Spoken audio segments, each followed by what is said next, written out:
membimbing kalian atau menuntun kalian untuk membuat keyakinan kelas. Tahu apa yang dimaksud dengan keyakinan kelas? Keyakinan kelas ini ditujukan supaya nanti kita belajar dengan enak, dengan nyaman. Sehingga kita butuh beberapa kesepakatan-kesepakatan yang harus nantinya kita patuhi. Nah, untuk sementara ini, ya pada saat pertama ini, tolong kalian pikirkan, kira-kira kalian menginginkan kelas yang bagaimana? Lebih pas, Pak. Nanti dulu, ya, persis dulu. Ya, kemudian, ya nanti kalian tulis di sini, bagaimana?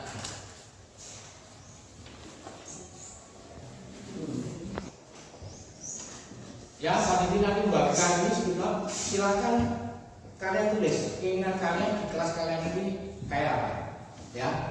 Ya, tulisnya nanti yang bagian atas ini ada linknya, berarti tulisnya nanti linknya di atas, ya. Silakan ditulis menurut keinginan masing-masing, jangan contohan.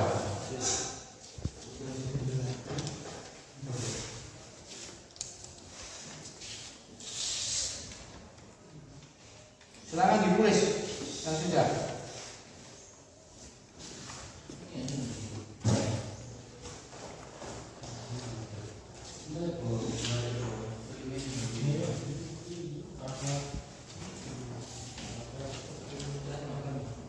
Ayo akhirnya ditaruh di stick. Iya.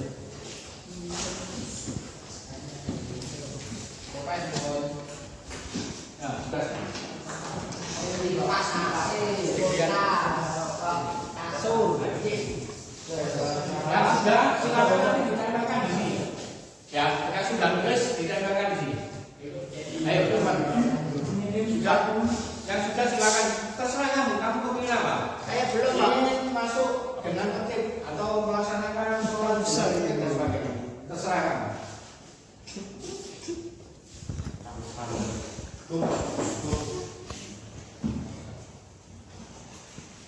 Sudah? Saya belum. Jangan yang berhubungan dengan materi. Berhubungan dengan misalkan kayak ini kelas ini bisa bergotong royong. Kalau nanti ada yang sakit, kita nanti ada yang besok bersama-sama. Nah itu boleh. Ya. Sudah? Kalau sudah silakan ditempelkan. Ya, silakan. Lanjut. Besok biar satu lihat yang nempel tadi. Aku itu mah untuk dulu. Nanti di sini ada. Silakan ditempelkan. Mas.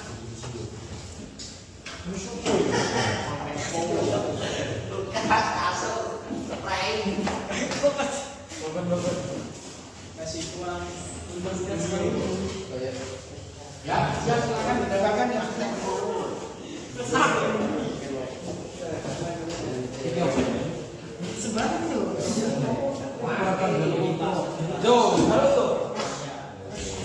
Yang lain, saya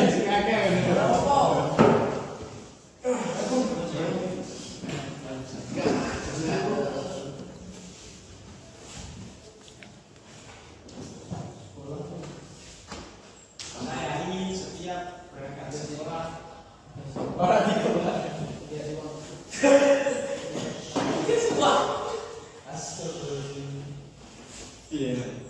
Baik, saya sudah. Saya terang kok sudah selesai.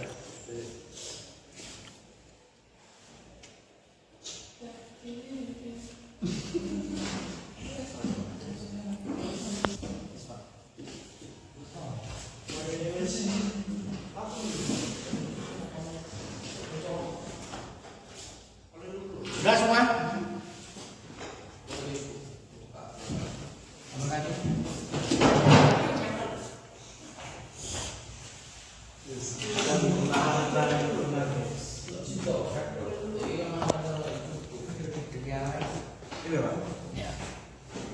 Ya, sudah semua?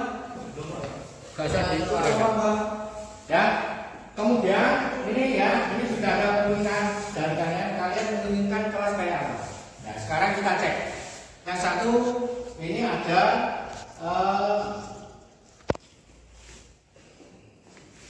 datang tepat waktu. Berarti ini masuk ke disiplin. Ini kemudian ada yang menuliskan dari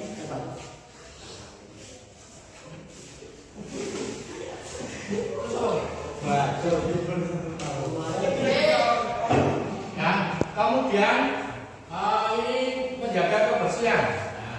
Nah, dari sama ini kebersihan lingkungan. Berarti yang nomor 2 ya.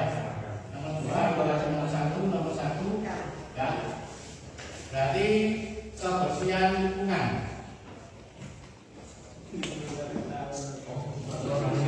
Ya. Terus ada gotong royong, kemudian disiplin juga. Sama disiplin ini nomor 1, kemudian gotong royong, ya. Kemudian peduli dengan sesama.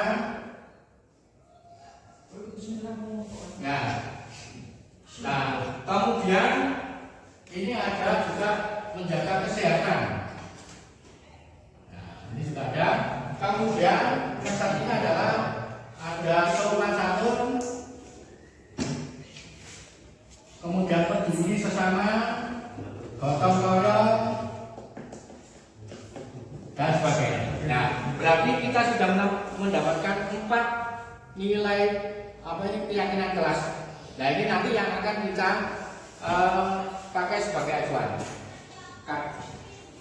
Kira-kira kamu sudah sak dengan ini, apapun ditambahi, apapun dikurangi. Silakan didiskusikan sama kelompoknya masing-masing. Ya. Nah, sambil menunggu kalian berdiskusi, Bapak akan menyiapkan izinnya dulu. Ya, ada yang pakai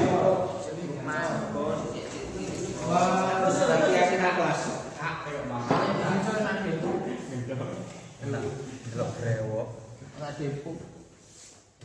Iki kebersihan menjaga kebersihan ya. Oke ya.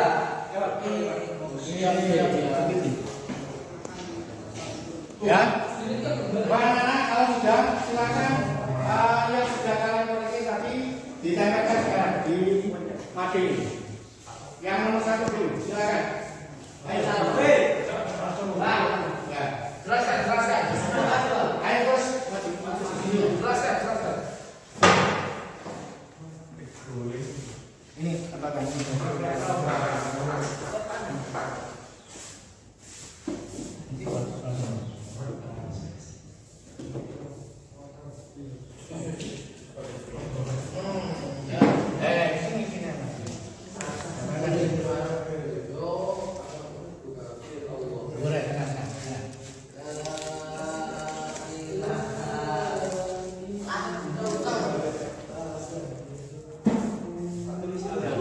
Kemudian yang silakan duduk. Yang nomor 2, silakan. Yang menjelaskan Sini.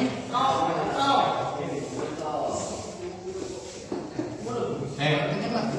Teruskan. Ya. Ini kamu.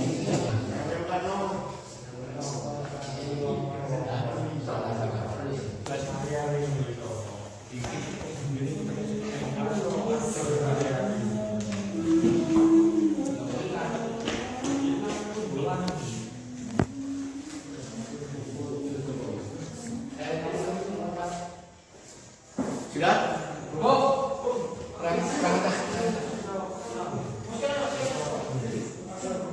Ya, silakan yang nomor 4 yang pertama.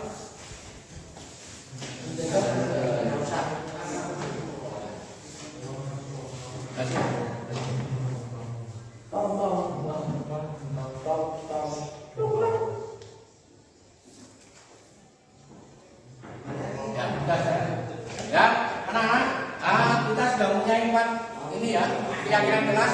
Yang pertama adalah berdiskusi waktu, silakan ada sini lagi. Ya, silakan ada sini lagi. Apanya dibangun? Nilai keyakinan kelas berdiskusi waktu. Yang pertama, kedua menjaga kebersihan lingkungan. Yang ketiga bersikap sopan, peduli, jujur dan saling menghargai. Dan yang keempat menjaga kesehatan. Nah, tugas kalian sekarang adalah untuk menyetujui aturan ini, yaitu dengan menandatangani keyakinan kelas ini yang sudah kita buat.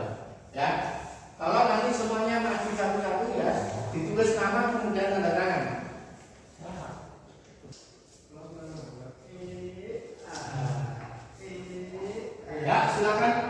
Maju nomor satu. Ayo dari kamu. Bukan kamu nih.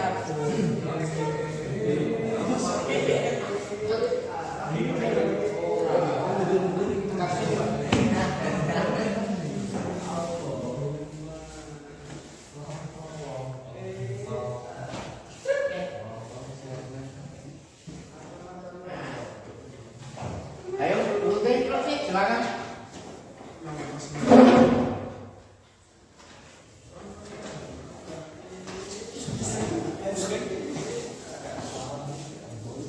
Ya tulis, tidak usah banyak, tulis nama panggilannya saja nanti tanda. Misalnya Hasan. Ya, lanjutannya silakan. Ayo, silakan. Ayo muncul, ayo siapa?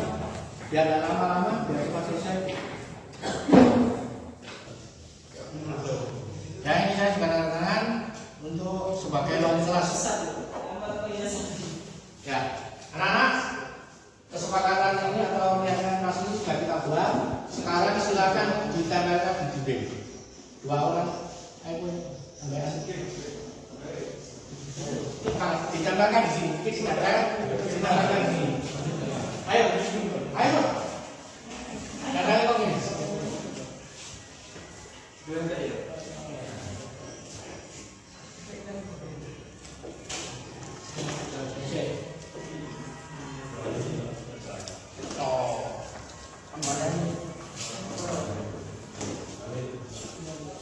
Gak usah dibalik, langsung tempelkan di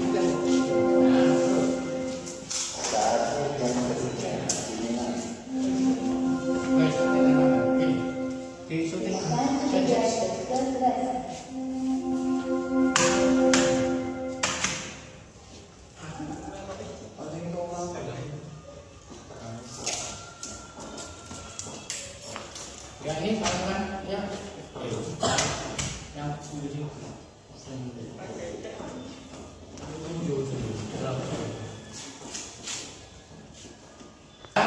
demikian anak-anak untuk hari ini terima kasih atas bantuannya. Kita sudah menyelesaikan keyakinan kelas.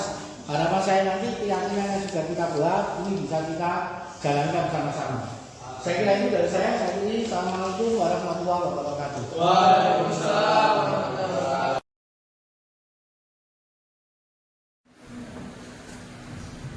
Assalamualaikum warahmatullahi wabarakatuh. Bapak-bapak dan ibu guru yang saya hormati, sebelumnya saya mengucapkan terima kasih atas kehadiran bapak dan ibu pada kesempatan ini, yaitu dalam rangka diseminasi budaya positif, yaitu menyebarkan pemahaman dan penerapan budaya positif. Saya perkenalkan, mungkin ya sudah kenal, nama saya Bu Supriyati, saya guru penggerak angkatan 9. Kemudian untuk Bu Wasu saya adalah Bu Rini Nurayati dan pengajar ibu saya adalah Bu Yuli Islam.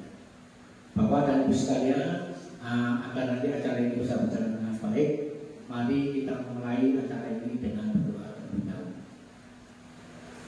Ya, saya pimpin Bapak dan Ibu berdoa mulai. Berdoa selesai. Bapak dan Ibu sekalian, mungkin dari pagi Bapak dan Ibu sudah capek untuk mengajar, supaya nanti kita fresh dulu, kita lakukan ice breaking dulu. Apa ice breaking itu? Namanya ice itu kan biasanya ada, breaking itu berarti ya ada sendirilah kira-kira untuk penyegaran gitu ya. Bapak Ibu mungkin di rumah sudah pernah mendengar lagu Bebek Aksa Bali. Mungkin bagi ibu-ibu yang punya putra kecil atau putra kecil biasanya sering nyanyikan ini. Sebentar Ibu ya, saya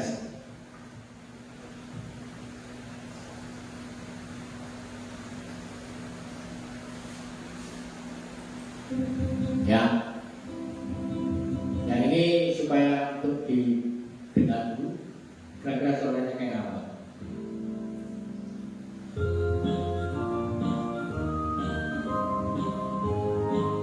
Boleh sambil bertepuk tangan Ibu untuk semangat.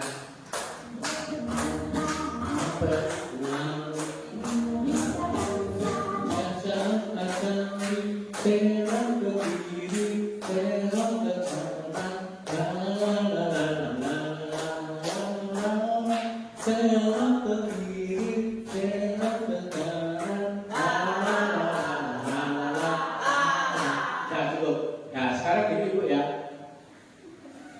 Tadi kan sudah tahu nadanya ya.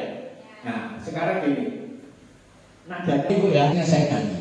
Kalau nanti saya menunjuk angka 1, berarti tadi wak wak wak wak wak wak wak wak wak wak wak wak ya. Ingat Bu ya, kalau angka 1 adalah wak. Kemudian kalau saya menunjuk angka 2 berarti wek wek wek wek wek wek wek wek wek wek wek wek. Kalau saya menunjuk angka 3 berarti nanti bilangnya wuk wuk wuk wuk wuk wuk wuk wuk wuk wuk wuk wuk. Tahu ya? Nah, mungkin dari Bapak dan Ibu kalau di rumah suka karaoke, nah ini saya model karaoke biar nanti enak, jadi ada suara, ada lagu. Ya Bu, kita mulai dari yang pertama dulu apa? Wak wak wak. Ya, nanti saya wak wak ini.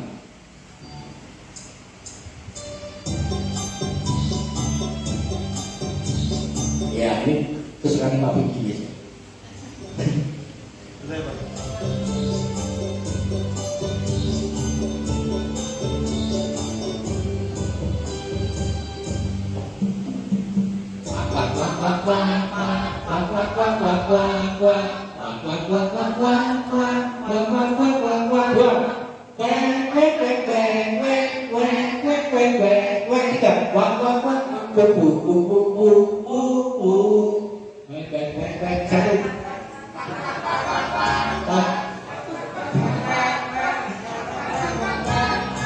Yang dua.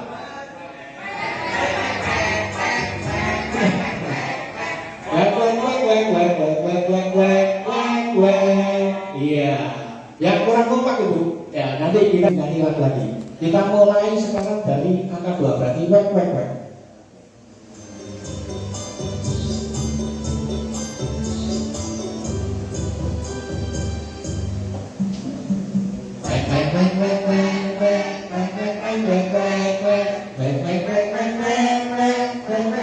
Bersama 3. Satu.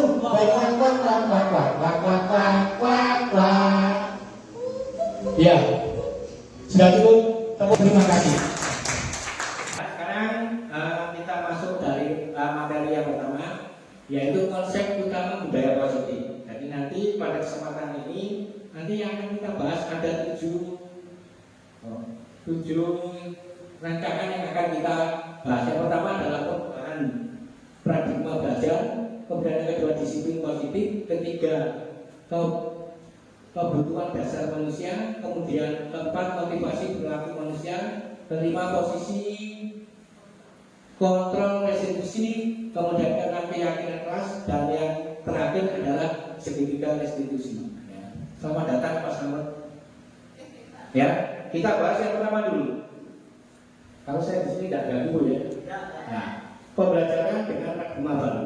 Pembelajaran dengan paradigma baru dirancang berdasarkan prinsip pembelajaran yang terdiferensiasi sehingga setiap siswa belajar sesuai dengan kebutuhan dari tahap perkembangannya untuk mewujudkan profil pelajar Pancasila. Nah, profil pelajar Pancasila apa saja? Bisa kita lihat di sini.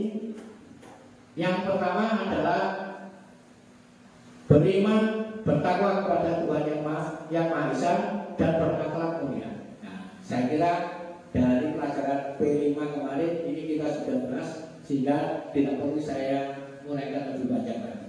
Kemudian profil Pancasila yang kedua, pelajaran Pancasila kedua adalah bernalar kritis, kemudian berkebinekaan global, bergotong royong, mandiri dan kreatif. Ya, jadi tujuan anak kita didik di sekolah itu ya untuk memenuhi profil pelajar Pancasila. Nah, ternyata di semua visi yang ada itu sudah masuk atau include di profil pelajar Pancasila. Seperti visi kita itu ada dapat bersaing di dunia kerja. Itu kira-kira masuk ke profil yang mana, Bapak Ibu?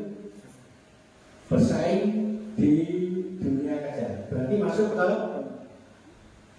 apa? Kreatif ya Bu ya, bisa masuk ke kreatif. Ya, jadi itu. Jadi semua arah bukan kita itu menuju ke profil pelajar Pancasila. Kita lanjutkan. Disiplin positif. Nah, pada disiplin positif Ya, dalam budaya kita makna kata disiplin di mana itu jadi sesuatu yang dilakukan pada seseorang kepada orang lain untuk mendapatkan kepatuhan. Kita cenderung menghubungkan kata disiplin dengan ketidaknyamanan. Ya, ya. Jadi kalau kita sudah mau kedisiplinan, kita itu kayak dipaksa. Contoh, ini kalau tidak didasari denda, misalkan disiplin kita harus bangun pagi untuk melaksanakan sholat subuh. Kalau itu kita tidak menyadari dari dalam, kayak aku tak isu adem-adem, itu nggak sebenarnya. Kemudian sebagai pendidik kita bertujuan menciptakan anak-anak yang disiplin diri sehingga mereka bisa berperilaku dengan mengacu pada nilai-nilai kebajikan universal dan memiliki motivasi intrinsik. Jadi motivasi intrinsik itu adalah motivasi yang tumbuh dari dalam hati kita atau dari diri kita sendiri, tidak dari luar.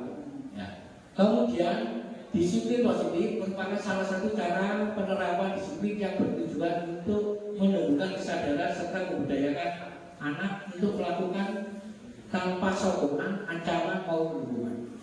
Jadi yang diharapkan pada saat kita mendisiplinkan anak itu akan melakukan kedisiplinan tanpa ada sokongan, tanpa ada ancaman. Misalkan kalau kamu tidak begini, maka kamu harus begini. Nah, itu ancaman. Dan itu tidak boleh di sekarang ini. Untuk logika itu mari kita hindari. Kemudian kita lanjutkan. Kebutuhan dasar manusia. Jadi kebutuhan dasar manusia itu ada 5. Dan ini semua manusia pasti punya kebutuhan dasar manusia. Yang pertama adalah bertahan hidup, yaitu kebutuhan fisiologis untuk dapat bertahan hidup. Contoh Bapak Ibu bekerja, itu berarti memenuhi syarat atau kebutuhan dasar bertahan hidup. Ya. Kemudian ada kasih sayang. Kita juga butuh kasih sayang. Kasih sayang dari mana? Dari keluarga, dari istri, dari suami, dari anak, dari orang tua. Kita membutuhkan itu. Kemudian yang ketiga adalah kekuasaan atau power. Kebutuhan kemampuan atas kemampuan. Misalkan untuk Bapak Ibu bahasa Inggris, butuh diakui bahwa beliau adalah kompeten untuk berbahasa Inggris. Atau guru produktif, kompeten dengan kompetensi yang dimiliki sesuai dengan jurusannya. Atau guru olahraga juga harus dia menginginkan diakui bahwa dia memang berkompeten dalam hal olahraga dan seterusnya. Kemudian kebebasan, ya, atau freedom, yaitu kebutuhan pilihan. Kita bebas memilih, entah itu benar atau salah, itu hak kita. Nah, untuk masalah benar dan tidak itu nanti urusan mereka. Yang penting kita itu diberi kebebasan untuk memilih. Kemudian kesenangan. Nah, ini kita mungkin senang apa istilah jalan-jalan, healing dan sebagainya. Itu termasuk kesenangan. Atau kesenangan untuk bagi ibu-ibu biasanya belanja itu paling senang. Ya, atau kalau itu sudah. Ya, jadi itu kebutuhan dasar manusia ada 5 ya yang sudah saya sampaikan. Kemudian kita lanjutkan motivasi perilaku manusia. Motivasi merupakan dorongan yang timbul pada diri seseorang secara sadar atau tidak sadar untuk melakukan suatu tindakan dengan tujuan tertentu. Misalkan kalau kita lihat mungkin ini ada menghindari ketidaknyamanan dan hukuman. Mungkin murid supaya nanti tidak kena hukuman, dia berkompromi untuk menuruti meskipun itu terpaksa, ataupun sembunyi-sembunyi supaya nanti tidak kena hukuman. Misalkan terlambat, dia caranya nanti kaki, mungkin lewat belakang supaya tidak kena hukuman. Ini kenapa? Karena cenderung untuk menghindari ketidaknyamanan dan hukuman. Kemudian mendapatkan imbalan atau penghargaan dari orang lain. Mohon maaf dulu, pada saat kita mendapatkan imbalan bukannya tidak baik, tetapi itu perlu dipikirkan kembali. Karena dengan kita memberikan imbalan, ternyata itu membuat iri temannya yang lain. Yaitu ketika imbalan saya tidak dan seterusnya. Nah, hal semacam ini anak ini bisa nurut, baik itu menjadi ketidaknyamanan dan hukuman atau mendapatkan imbalan atau penghargaan dari orang lain. Ini adalah motivasi ekstrinsik, yaitu motivasi yang timbul dari luar. Beda dengan ini, menghargai nilai-nilai kebajikan diri sendiri. Murid melakukan disiplin diri karena sadar dan nilai kebajikan dirinya ini merupakan motivasi intrinsik. Nah, kalau intrinsik itu adalah kesadaran dari dalam. Dan biasanya kalau yang intrinsik ini sifatnya adalah akan bisa dikatakan tanah, tidak dapat goyah. Ya. Jadi itu Bapak Ibu motivasi perilaku manusia. Kita lanjutkan 5 posisi kontrol. Ya. Jadi pada saat kita menemui anak yang bermasalah, biasanya kita bisa menggunakan 5 cara. Yang pertama adalah penghukum, kemudian pembuat orang merasa bersalah, kemudian teman, kemudian pemantau, kemudian manajer. Nah, jadi ya sebetulnya kalau saya sendiri selaku guru dari dulu sampai sekarang, yang sering saya lakukan adalah ini, yang jelas penghukum itu yang paling gampang. Ya, kemudian sama teman. Jadi kalau penghukum ya kita berangkat ini. Nah, kalau penghukum biasanya guru itu sering dengan yang untuk mengatakan kepada anak atau berbicara dengan anak itu misalkan ini, patuhi aturan saya, atau kamu keluar tidak ikut pelajaran saya. Ini termasuk tipe penghukum. Ya, kemudian atau cara lain, awas, kamu selalu saja salah terus tidak tahu benar. Nah, ini juga salah. Kita menghargai semacam itu sama dengan kekerasan verbal. Kita tidak menyadari bahwa sebetulnya kita melaksanakan kekerasan padanya dengan mengatakan ini. Padahal tujuan kita itu supaya anak baik. Atau misalkan pasti selalu yang terakhir selesai. Misalkan ada anak yang ngomong kok digitukan, kamu itu kok pasti yang paling terakhir selesai pekerjaan dan seterusnya. Nah, tipe semacam ini adalah guru seperti ini sedang yang saya percaya hanya ada satu cara agar pembelajaran bisa berhasil, yaitu cara dia. Nah, mohon maaf kalau menurut saya ini berarti kita itu egois, itu guru egois. Nah, sekarang kita lanjutkan. Pemberat merasa bersalah, misalkan dengan kata begini, ibu sangat kecewa sekali dengan kamu, atau berapa kali bapak harus memberitahu kamu ya, atau gimana coba kalau orang tua kamu tahu kamu berbuat begini. Cara ini pun juga salah. Karena apa? Kita kok sepertinya anak ini bisa menyalahkan dirinya sendiri. Ya, di posisi ini murid akan memiliki penilaian diri yang buruk tentang diri mereka. Murid merasa tidak berharga dan telah mengecewakan orang-orang yang disayanginya.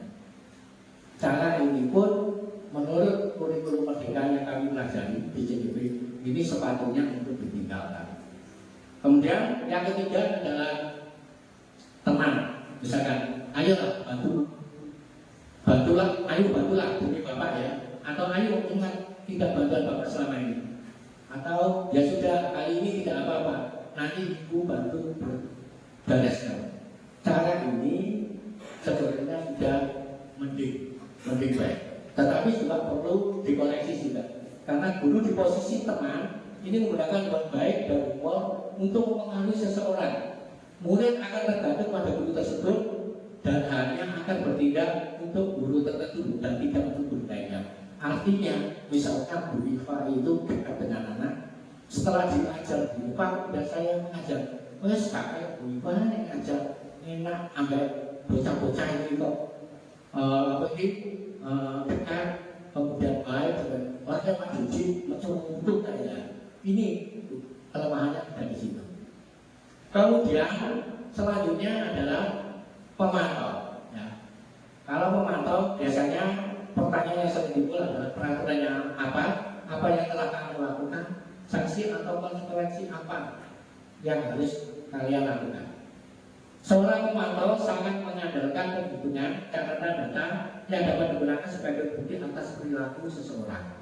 Tetapi ini juga masih ada kelemahannya, yaitu anak dia harus berpikir dulu, sehingga misalkan waktu istirahat anak itu akan berpikir yang ditanyakan oleh guru yang model pemantau. Kemudian yang terakhir adalah model manajer. Misalkan pertanyaan yang disampaikan, misalkan terjadinya adalah apa yang kita yakini, apakah kamu meyakininya? Ini berarti kembali ke keyakinan kelas. Jika kamu meyakininya, apakah kamu bersedia memperbaikinya, dan seterusnya. Manajer adalah posisi di mana guru berbuat sesuatu bersama dengan murid, mempersilahkan murid mempertanggungjawabkan perilakunya, mendukung murid agar dapat menemukan solusi atas permasalahan sendiri. Ya, jadi intinya manajer inilah yang diharapkan nanti semua guru itu bisa menjadi posisi sebagai manajer.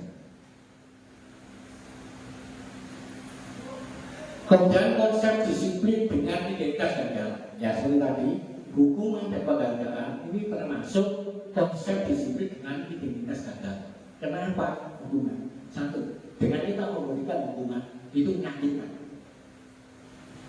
Tanpa sadar, itu menyakiti murid kita. Meskipun sekali lagi tujuan itu adalah baik untuk menyadarkan anak, tapi prosesnya kurang tepat. Kemudian yang kedua, tidak nyaman. Anak itu tidak akan nyaman kalau langsung duduk. Kemudian murid takut. Selanjutnya memaksa murid menyembunyikan kesalahan dan murid menjadi rendah diri. Sedangkan yang penghargaan ini adalah yang jelas tidak efektif, kemudian merusak hubungan. Ya, seperti tadi saya sampaikan, mungkin murid yang tidak pernah mendapat penghargaan ini akan cemburu. Bu Iva atau Bu Yuli yang murid kiai, ucai kiai sini kita mengatakan aku tidak pernah. Ya. Kemudian mematikan kreativitas, kemudian mendukung dengan sistem ranking. Nah, makanya rapor sekarang tidak ada ranking. Karena apa? Karena itu termasuk model penghargaan. Dan ini mulai sekarang perlahan-lahan harus ditinggalkan. Mungkin untuk Bapak Ibu yang anaknya sekolah sekarang ada rankingnya, tidak ada ya? Tidak ada. Karena apa? Ya itu tadi alasannya. Karena ranking itu termasuk info penghargaan. Kemudian merampas hak menghargai dirinya. Nah, Bapak Ibu, saya dapat kiriman foto dari teman saya di SMK Anta Belakang. Tolong dengan memperhatikan gambar di bawah ini, mohon komentarnya dan pelajaran apa yang didapat. Kalau sudah selesai nanti mendengarkan keterangan saya sampai akhir nanti. Kira-kira Pak Adi, kira-kira dengan semacam ini setuju tak, Bapak? Tidak. Bu Yuli setuju? Menghukum anak setuju ya? Ya. Bu Ella setuju? Dengan cara setuju? Ya. Baik. Sekarang gini, saya omongkan begini. Misalkan, mari kita bertukar peran. Misalkan saya dengan adalah anak yang ini. Kira-kira apa yang dengan rasa? Terus lagi pada saat pada saat dihukum semacam ini, loh kebetulan saya ini punya pacar di situ juga. Meskipun di sekolah tidak boleh pacaran ya, ini kita bicara secara sosial manusiawi ya. Akhirnya karena tamu saya panon, pacar saya ngutus saya. Kira-kira bagaimana? Kasihan saya. Sekali lagi, boleh. Harus kabar cinta gimana? Ya, coba nanti ini dicermati. Ya, kita lanjutkan. Disuruh skojak. Ya, ini tidak pas. Kenapa? Ya tidak sesuai. Mau terlambat hukumannya skojak atau lain. Kecuali kalau misalkan pada pelajaran olahraga, pelajaran tinggi, anak-anak ini kan biasanya ada warning apa ya? Anak-anak disuruh lari ke lapangan 3 kali misalkan. Setelah kita lapangan 3 kali baru anak datang. Pak Tinggi boleh menunggu, sudah kamu lari dulu, itu boleh. Karena apa? Ya karena sejurus. Ya, kenapa? Anak yang tidak terlambat pun juga lari untuk mengenakan. Itu boleh. Tetapi kalau tidak ada sangkut pautnya, ini perlu diperhatikan lagi, perlu dipertimbangkan lagi. Kemudian anak atau murid tidak tahu apa yang akan terjadi dan tidak dilibatkan, ya. Artinya begini, anak tidak akan tahu. Misalkan anak yang tidak pakai seragam, kira-kira aku pejabatnya itu ambil bagian ketertiban. Ya, karena apa? Karena sistemnya dengan hukuman. Kemudian hukuman bersifat satu arah, artinya ya dari yang beri hukuman yang guru. Misalkan kamu harus tanpa ada apa ini masukan dari si anak. Kira-kira dihukum ini bagaimana? Nah, mungkin bapak ibu juga tidak tahu pada saat kita menyuruh anak kita tangannya habis terkilir. Kira-kira gimana? Apakah tidak tambah menyiksa? Karena apa? Karena tidak diberi kesempatan untuk ngomong. Misalnya ngomong, mesti sama benar. Siapa yang batal? Kan begitu. Ya padahal anak itu tidak mau melakukan, mungkin tangannya terkilir dan sebagainya. Kemudian kita lanjutkan untuk konsekuensi. Pada konsekuensi disebut dalam konsekuensi sudah terencana atau sudah disepakati, sudah dibahas dan disetujui oleh murid dan guru. Jadi pada saat kita melaksanakan hukuman atau ini konsekuensi, anak sudah tahu. Kalau saya menambah konsekuensi saya harus begini. Kalau saya melupakan air di meja, konsekuensinya saya harus membersihkan meja dan seterusnya. Anak sudah tahu. Kalau tidak bisa kalau dari saya konsekuensinya. Nah ini dengan hukuman. Kalau kau tidak tahu, aku paling lupa gelas. Kenapa dihukum apa? Tidak tahu kan? Karena belum ada kesepakatan. Kalau ini sudah ada kesepakatan.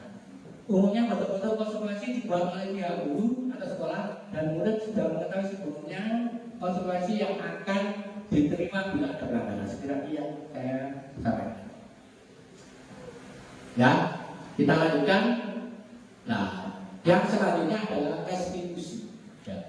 Restitusi adalah proses menciptakan kondisi bagi murid untuk memperbaiki kesalahan mereka sehingga mereka bisa kembali pada kelompok mereka dengan karakter yang lebih kuat. Restitusi juga merupakan proses kolaboratif yang mengajarkan murid untuk mencari solusi untuk masalah mereka dan membantu murid berpikir tentang orang seperti apa mereka yang inginkan dan bagaimana mereka harus pelan-pelan melakukan. Jadi ini lebih tingkatannya lebih baik. Nah, diusahakan bagi kita semua yang selalu guru. Mari kalau ada siswa yang melanggar aturan, nah kita terapkan restitusi. Nah caranya bagaimana? Ya, konsep disiplin pendekatan restitusi. Ya, pengertiannya dulu. Restitusi adalah proses menciptakan kondisi bagi murid untuk memperbaiki kesalahan mereka sehingga mereka bisa kembali pada kelompok mereka dengan karakter yang dibuat. Ini menurut Dasar tahun 2004. Kemudian ciri-ciri restitusi. Restitusi itu bukan menebus kesalahan, namun belajar dari kesalahan. Beda dengan hukuman. Kalau hukuman itu adalah menebus kesalahan. Kalau ini tidak. Restitusi itu belajar dari kesalahan. Kemudian memperbaiki hubungan. Kemudian selanjutnya tawanan bukan pasangan. Kalau hukuman pasangan. Kalau nggak butuh ngayu lama 3 kali itu hukuman. Tapi kalau restitusi tidak. Kemudian mencari kebutuhan dasar yang mendasari tindakan. Fokus pada karakter bukan tindakan. Kemudian menguatkan dan fokus pada solusi. Contoh penerapan 5 posisi kontrol. Misalkan kasusnya adalah siswa tidak memakai atribut lengkap saat upacara bendera. Pada saat kita dalam posisi pengguru, maka kita akan menyampaikan ini. Pakai aturan sekolah, lalu berdiri di depan, lalu berdiri di depan barisan. Nah, ini berarti hukuman. Kalau kita menempatkan sebagai pembuat rasa bersalah, maka ucapan kita seperti tadi, berapa kali ibu guru harus memberitahu kamu, ibu guru kecewa sama kamu, ini membuat rasa bersalah. Kemudian kalau kita memposisikan sebagai teman, ayolah yang tertib, buat ibu guru bangga. Kali ini tidak apa-apa, kamu salah. Ya. Ini kalau posisi teman. Kemudian posisi pemantau, kami sudah melanggar apa peraturan dan konsekuensinya. Nah ini anak berpikir, karena berpikir, oh konsekuensinya. Ini bukan apa. Kemudian kalau sistem manajer, ya posisi manajer, apakah kamu tahu kesalahanmu? Kira-kira bagaimana kamu akan memperbaiki kesalahanmu? Kita tawarkan. Kamu sadarkan salah, keyakinan apa yang kamu dengar, terus bagaimana cara ini cara manajer. Nah, sekarang kita lanjutkan untuk keyakinan kelas. Nah, mengapa keyakinan kelas? Mengapa tidak peraturan kelas? Ya, bedanya peraturan dan keyakinan kelas. Kalau sekarang di kurikulum sekarang itu sudah menggunakan keyakinan kelas. Jadi tidak ada peraturan kelas yang tidak ada. Ya kita ambil contoh begini. Mengapa kita memiliki peraturan tentang penggunaan helm pada saat mengendarai kendaraan roda 2 atau motor? Kira-kira yang Bapak Ibu pikirkan apa dengan peraturan? Keselamatan. Ya. Kalau itu yang Bapak Ibu pikirkan bahwa peraturan ini adalah berhubungan dengan keselamatan Bapak Ibu, ya, meskipun lewat jalan seperti itu akan helman. Karena apa? Karena kepingin selamat. Lain lagi kalau jawaban itu bukan keselamatan, tapi takut ditilang polisi, betul. Begitu Bapak Ibu lewat Pak polisi dilewati sing alasan merdeka, kalau sing sirai panai itu akan dilepas. Artinya Bapak Ibu menggunakan helm itu karena takut dengan Pak polisi seperti ditilang. Nah, sama dengan keyakinan kelas semacam itu. Keyakinan kelas itu akan tumbuh dari dalam diri siswa itu, bukan dari dorongan dari luar. Atau misalkan ini, mengapa kita memiliki peraturan tentang penggunaan masker dan mencuci tangan di setiap saat? Yang jelas kita mikir kebersihan atau kesehatan. Tetapi kalau Bapak Ibu berpikir, nanti kalau saya tidak menggunakan masker pada saat urus KTP saya tidak dilayani di taman. Nah, ini sudah sama. Nah, sama dengan kita membuat keyakinan di kelas. Kita harapkan anak ini tumbuh dari dalam. Ya.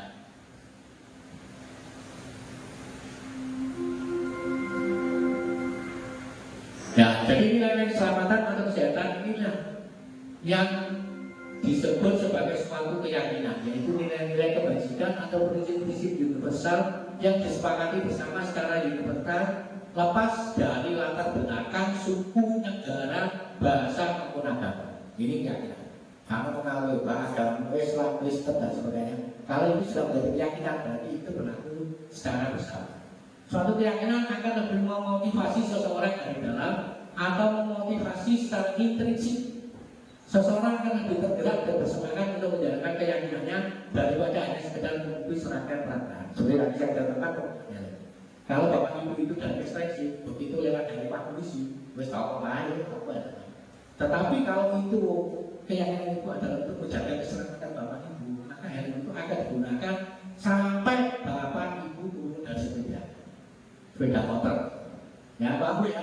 Nah, kita lanjutkan. Ya, bagaimana membentukkan keyakinan kelas? Yang pertama, keyakinan kelas itu lebih abstrak dari peraturan. Kemudian berupa pernyataan universal, kemudian dibuat dalam bentuk positif, kemudian jangan banyak-banyak, paling antara 4 sampai 7 saja. Kenapa kalau banyak, kok bingung? Murid-murid kita itu nanti akan memahami keyakinan kelas yang ada. Kemudian sesuaikan dengan kondisi kelas dan setelah agar mudah diterapkan. Contoh misalkan ibu buat peraturan begini, pada saat melakukan matematika semua harus membawa laptop. Itu tidak efektif karena tidak semua anak ini mempunyai laptop. Sehingga kalau membuat keyakinan semacam itu, saya pastikan tidak akan jalan.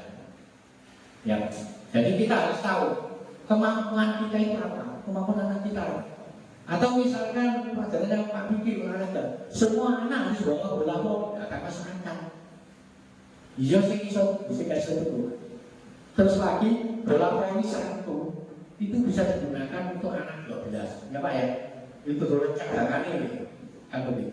Jadi tidak ada misalnya yang kelas pada saat olahraga siswa harus membawa bola voli sendiri, itu salah.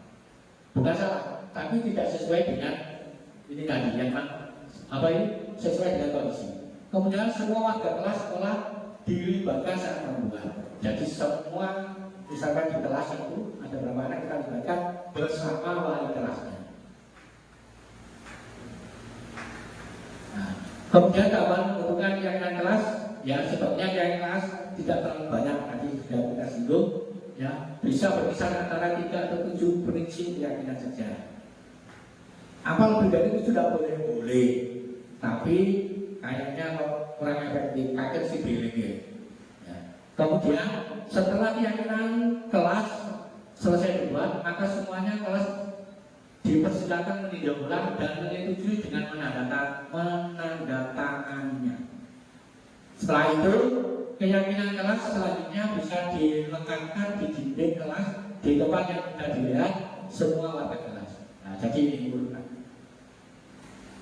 Nah, ini tadi saya membuat keyakinan kelas di kelasnya Bu Iva. Mohon maaf, tentunya saya tidak sebutkan wali kelas karena saya sibuk ya Gus. Nah, di sini. Jadi yang paling atas topnya itu keyakinan kelas 12 ayat 2. Kami yakin bahwa kami. Nah, ini ya sebelum kita melakukan begini ya, kita ke anak-anak itu kita sampaikan tujuan kita buat keyakinan kelas. Kemudian prosesnya adalah anak-anak suruh mengeluarkan undang-undangnya. Kamu kepingin kelas kamu kayak apa? Misalkan, bahkan bersumpah waktu. Aku kita lakukan. Nah, tadi prosesnya ini saya tanyakan dengan schedule. Saya tanyakan, kemudian nanti kita pilah. Setelah kita pilah, ternyata ada 4 sungai. Yang pertama adalah berdisiplin waktu, kemudian menjaga kebersihan lingkungan, kemudian bersikap sopan, peduli, jujur, dan saling menghargai, kemudian menjaga kesehatan. Kenapa kok saya ikutkan jaga kesehatan? Tadi ada anaknya Bu Iva salah satunya mengatakan begini, di sekolah dilarang merokok baik guru maupun murid. Jadi apalagi kelas muridnya, guru yang lama dan murid itu sudah keyakinan. Mohon maaf Pak Faisal, tidak boleh. Ini sudah kesepakatan anak. Menjaga berarti itu menjaga kesehatan. Tidak boleh jaga keluar. Nah, kemudian setelah dibuat ini, kemudian nanti ditandatangani. Ya, ditangani semua dari semua warga kelas. Boleh tidak pakai formal kelas, sedangkan boleh. Kemudian mengatakan wali kelas, mohon maaf Bu, wali kelas namanya keliru. Saya cicil dulu. Ikan, nah ya saya tak dulu. Saya ya, jadi semacam ini. Tapi modelnya terserah, mau dimodel kayak apa? Kemudian setelah itu dibuat poster. Kita buat poster, kita tanyakan di media. Jadinya kami ini. Jadi dari 4 yang kelas yang kita dapatkan, kita tanyakan sekaligus tanda tangannya ini. Keren, ya. Ya, ini Bu ya caranya untuk membuat keyakinan kelas. Dan kan untuk Bapak Ibu wali kelas sebisa mungkin segera membuat ini. Jadi peraturan kelas itu sudah dirubah menjadi keyakinan kelas. Pak Buki wali kelas 10 TKR 2. Terima kasih. Sekarang kita lanjutkan untuk segitiga restribusi. Ya, pada segitiga restribusi sebetulnya Bapak Ibu tanpa sadar jadi sudah melakukan ini. Cuma belum tahu, oh itu berarti si lakon ini itu ternyata prosesnya segitiga restribusi. Ya, tidak sadar kalau sudah melakukan. Ya, jadi pada segitiga restribusi itu ada bagian dasar, ada yang istilahnya bagian menstabilkan identitas, kemudian bagian yang samping ini ada validasi tindakan yang salah, kemudian menanyakan keyakinan. Ya. Pada bagian menstabilkan identitas, misalkan kita bisa menyampaikan ke anak yang bermasalah itu, setiap orang pasti pernah melakukan kesalahan.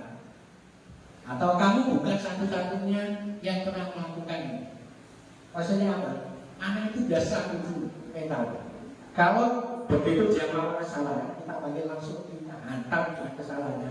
Kamu kok berbuat begini? Anak itu akan semakin mudah. Ya.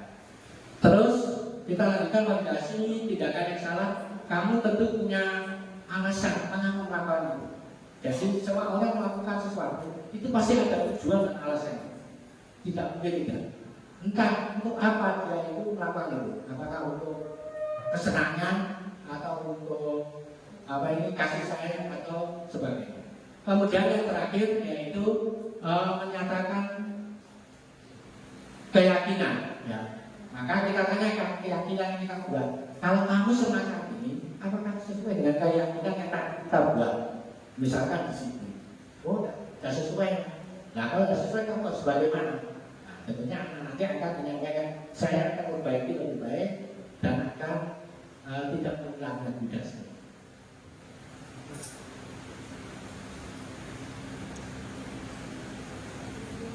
Ya. Jadi untuk kesabikan lintas bagian dasar dari segitiga bertujuan untuk mengubah identitas anak dari orang yang gagal karena melakukan kesalahan menjadi orang yang sukses. Anak yang sedang mencari perhatian adalah anak yang sedang mengalami kegagalan. Dia mencoba untuk memenuhi kebutuhan dasarnya, namun ada benturan. Kalau kita mengkritisi dia, maka kita akan tetap membuatnya dalam posisi gagal. Nah, makanya ada pertanyaan ini untuk membantu menstabilkan identitas. Berbuat salah itu tidak apa-apa, tapi bukan berarti boleh melakukan berbuat salah. Ini kan anak itu cina kondisi gitu, maksudnya gak langsung di istilah dipadu dengan permasalahannya. Kemudian misalkan yang bawa sendiri, apakah kamu sedang menjadi teman yang baik di muslim? Atau misalkan ini bapak ibu tidak tertarik mencari siapa yang salah, tapi bapak ibu ingin mencari solusi dari permasalahan. Misalkan kita mendapatkan melalui dua anak yang tukaran atau berkelahi, kita tidak boleh berpihak pada salah satu. Kita mencari win-win solution, ya. Berarti sama-sama harus. Kemudian sisi yang kedua yaitu validasi tindakan. Pertanyaannya sering muncul adalah, padahal kamu bisa melakukan yang lebih buruk dari ini ya, atau kamu pasti punya alasan kamu melakukan hal ini, atau seterusnya. Kita lanjutkan untuk yang sisi 3, itu menanyakan keyakinan. Ya. Teori kontrol menyatakan bahwa kita pada dasarnya termotivasi secara internal ketika kita sukses setelah tercapai. Maka satu, dan tingkah laku yang salah telah divalidasi pada langkah 2.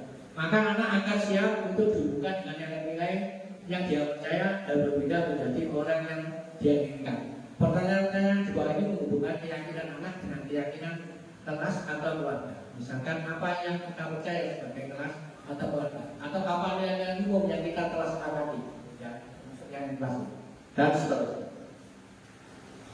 Nah, ini adalah contoh untuk kita melakukan restitusi. Bisa dilihat sebentar.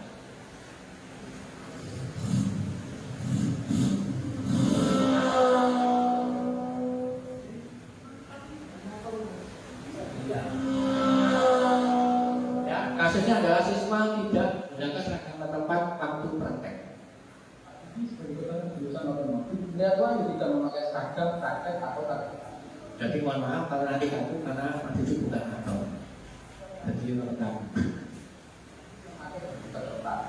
Pada saat istirahat, Pak Didi meminta waktu untuk menemui beliau diatur diskusi tentang mengapa hari ini waktunya praktek tidak menggunakan seragam. Justru malah memakai seragam.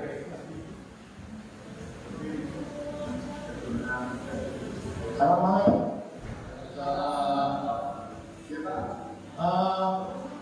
Komisi Pak Lonsah mau bicara apa lagi sebenarnya? Ini Wahyu. Ini kasusnya anak ini kita belajar pakai kata. Wahyu, kamu tahu maksudnya kamu saya dulu Kita sabutkan identitas dulu. karena saya tidak memakai seragam. Gak usah pernah, semua orang itu pasti pernah melakukan kesalahan. Tapi itu biasa sekali, biasanya kamu selalu menggunakan baju tempat saat praktek kan? Iya Pak, maaf. Namun setiap kesalahan itu pasti ada alasannya. Kata Mama Isya, kemarin kamu juga tidak memakai baju tempat pada saat praktek. Apa kamu betul lah itu? Iya Pak, betul. Terus kira-kira penyebabnya apa? Nah pada waktu praktek, wajib tidak pakai baju tempat. Baju praktek saya Bapak, karena pada hari itu saya lupa karena saya main ke rumah teman adalah malam. Masih ingat kan dengan kata bentuk pola yang kita yakini sama terkait dengan pola dulu? Masih Pak, setiap jam praktek harus menggunakan kata-kata Pak. Lalu kira-kira keyakinan apa yang belum tercapai di saat kamu tidak menggunakan baju ini? Ya, selanjutnya menanyakan keyakinan. Berarti berhubungan dengan disiplin. Dan kerugian apakah yang diterima? Saya sendiri Pak yang rugi. Saya malu karena ada seragam teman-teman yang lain. Saya juga tidak bisa bawa saat melaksanakan praktek Pak, karena takut jadi saya bocor. Menurutmu sikap apa yang dapat kamu lakukan untuk menyanyikan saya sendiri atau kamu dapat menggunakan seragam tepat pada saat jam? Saya mengikuti baju tepat saya langsung setelah sholat. Bagus. Terus komentar apa yang bisa kamu berikan kepada saya dan kamu mulai besok bisa menggunakan seragam sesuai dengan aturan yang ada? Saya berkomitmen tidak akan membawa waktu membeli seragam saya yang lain agar selalu bersih dan siap berpakaian sesuai jadwal. Tentunya ini juga sebagai pembelajaran pada diri saya sekaligus menjadi motivasi. Saya akan selalu menjaga kebersihan diri dan memakai pakaian tepat sesuai jadwal. Ya, semoga kamu bisa melakukannya dengan baik dan menjadi generasi yang sukses dan hebat. Dan saya yakin kamu pasti bisa. Baik, terima kasih waktunya. Silakan dilanjutkan setelah ini dengan teman-teman. Terima kasih Pak. Waalaikumsalam warahmatullahi wabarakatuh. Assalamualaikum warahmatullahi wabarakatuh. Perkenalkan nama saya Muhammad. Saya beasiswa dari Pasarnya ketika saya diberi marahi atau apalagi di depan teman-teman saya malah lebih membuat saya takut dan merasa malu. Saya lebih memilih penerapan segitiga retribusi karena saya diberikan kesempatan berpikir serta menyadari rasa yang ada diri saya sendiri dan akan berusaha memperbaiki kesalahan saya. Assalamualaikum warahmatullahi wabarakatuh.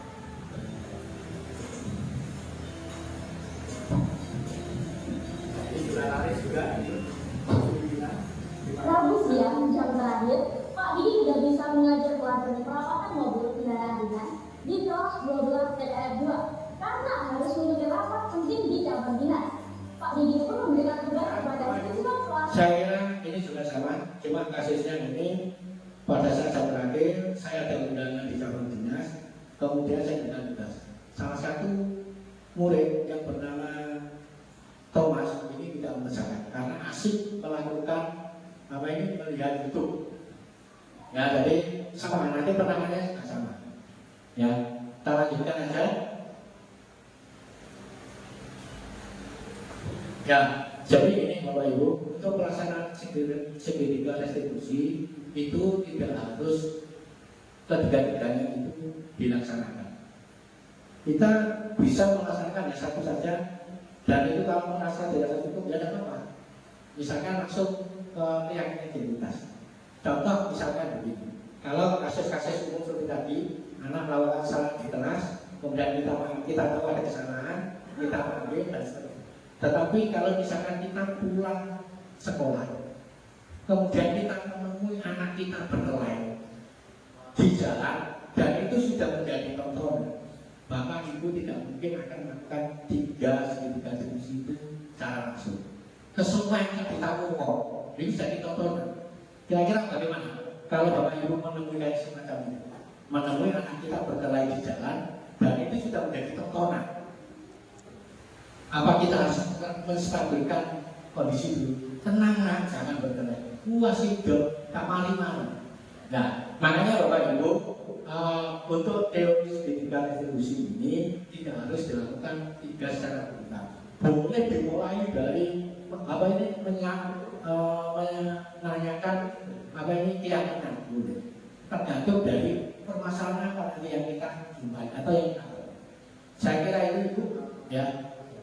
Kemudian dalam penerapan program disiplin positif, hendaknya guru memiliki standar pembagian profesional dan sosial yang baik, di mana guru waktu berrefleksi pada posisi kontrolnya saat ini bagaimana perjalanan dirinya sebagai seorang angkot, yaitu posisi manajer yang menuntut murid-murid menjadi insan yang mandiri, merdeka dan bertanggung jawab. Ya. Semoga sesi belajar kita hari ini bermanfaat sehingga dapat mewujudkan pengajaran profil Pancasila. Salam Guru Merdeka. Kemudian yang terakhir, Bapak Ibu, sebelum kita akhiri, ini ada refleksi. Yang pertama ada pertanyaan begini: perasaan apa yang muncul selama mengikuti kegiatan disemanisasi penerapan sekolah? Ya, satu saja. Silakan. Terima kasih atas waktunya. Setelah mengikuti diseminasi budaya positif, saya merasa senang karena apa? Nah, saya baru dapat memahami bahwa budaya positif adalah nilai, sikap, kepercayaan, dan praktek-praktek yang menciptakan lingkungan yang mendukung dan memotivasi orang untuk berkembang dan berkontribusi secara positif. Nah, mungkin hal ini dapat dibentuk dalam keluarga dulu, Pak, organisasi, tempat kerja, ataupun komunitas-komunitas yang lain. Seperti itu, Pak. Terima kasih. Iya. Untuk Bu Iwa. Nah, jadi Bu Iwa menyampaikan setelah ini mengikuti dimensiasi nilai budaya positif, ya. Bu Iwa merasa senang. Ternyata ada ilmu baru, Bu, ya. Dari sini, dari dulu kita misalkan memposisikan sebagai penghukum, sekarang kita bisa menjadi seorang manajer. Terima kasih, Bu Iwa. Kemudian refleksi yang kedua, pembelajaran apa yang didapatkan selama mengikuti kegiatan diseminasi penerapan budaya positif di rumah sekolah. Monggo, yang belakang, yang depan, monggo. Bu Dewi, ya, gimana Bu Dewi? Dari desiminasi kali ini adalah bahwa untuk mendisiplinkan murid harus menggunakan cara-cara yang manusiawi dan masuk akal agar siswa dapat kembali dengan karakter yang lebih kuat, yaitu dengan cara restitusi. Ya, tepuk tangan untuk Bu Dewi. Terima kasih. Ya. Dan yang terakhir, ya, perubahan apa yang akan dilakukan setelah mengikuti kegiatan diseminasi penerapan budaya positif di sekolah? Monggo, Bapak kalian, ya, monggo, Bapak Jiwo. Terima kasih waktunya, Mbak Didi.